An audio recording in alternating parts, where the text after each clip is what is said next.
Another cyber attack in the metro has crippled another entity.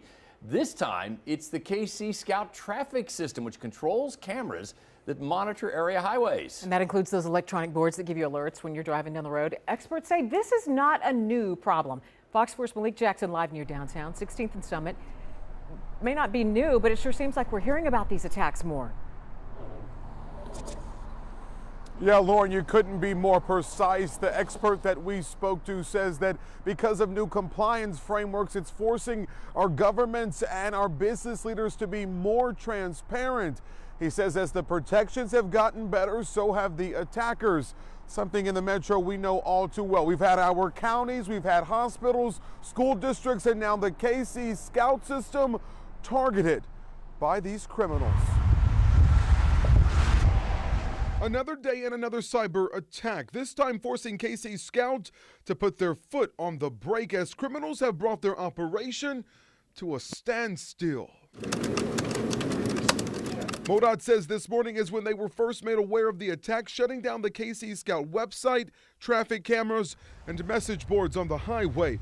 In a statement, MoDOT says staff are working to get all systems back up as soon as possible, but we don't have a timeline yet.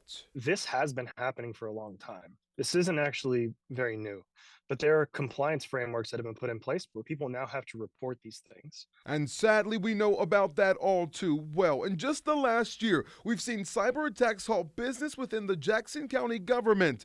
Liberty Hospital late last year was a target. They were down for weeks. The entire court system in the state of Kansas, with the exception of Johnson County, shut down for months. Municipal court systems in KCMO and KCK both forced to close their doors due to cyber criminals, and the list goes on. I'm often the bearer of bad news. Tanner Shin says a vast majority of these attacks are foreign in nature.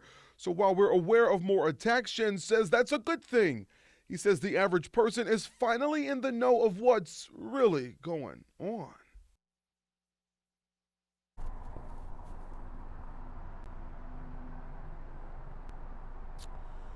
And the question now is, what can you do? Sheen tells us to make sure that you have two-factor authentication on all of the places that you can.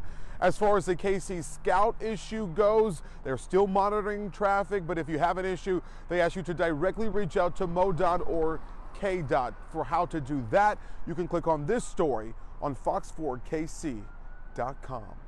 In Kansas City, Missouri, I'm Malik Jackson, Fox 4, working for you.